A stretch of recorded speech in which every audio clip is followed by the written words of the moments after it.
Shalom everyone, it's Kol Torah, Tuesday at 12. And this parsha we are dealing with Parashat Tezaveh.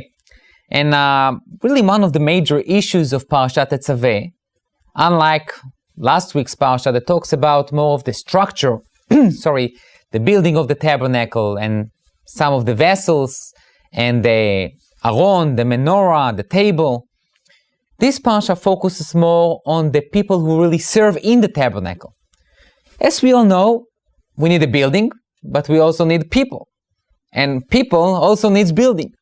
And really the two parashot, Truma and Tezaveh, are somehow building this big picture of the structure of the tabernacle, as well as the people who really serve in the tabernacle, the Kohanim.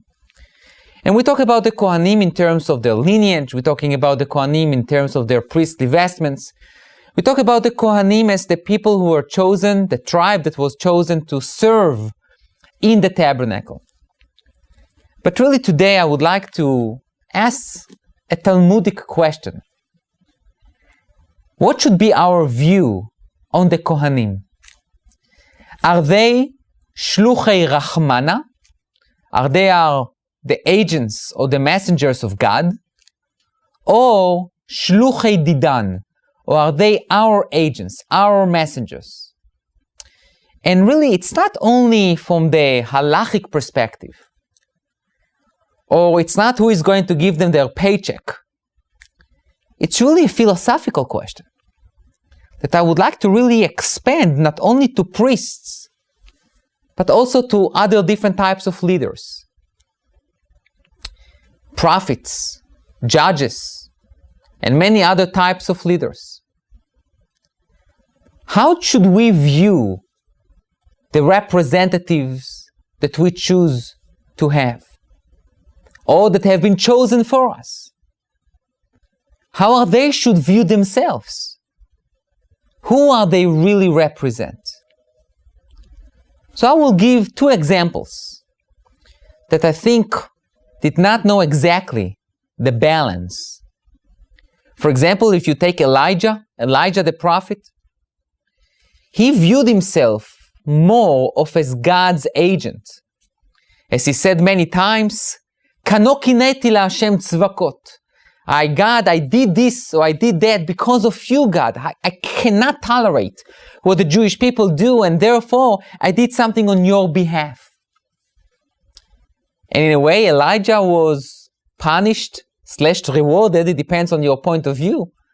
According to the Midrash, he is the one to come to every bris, to every circumcision, to witness the fact that the Jewish people continue their tradition.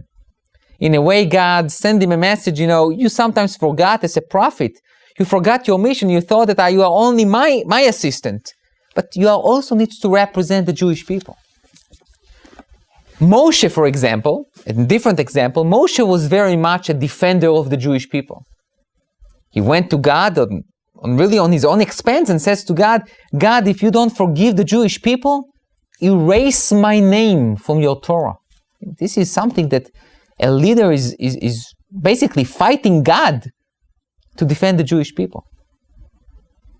So it's a very interesting philosophical, theoretical, theological problem of how leaders should view themselves and how we should view them as well.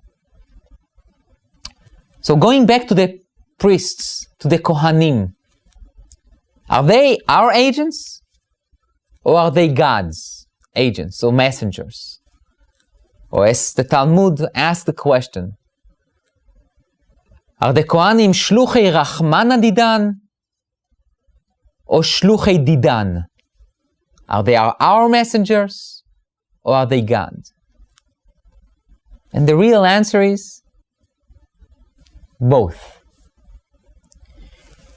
The Kohanim must understand that their power and their authority comes really from two sources. God, as the first source, He chose this tribe to be the Kohanim and to serve Him. But at the same time, we, the people of Israel, trust the Kohanim and basically empower them to do things for us.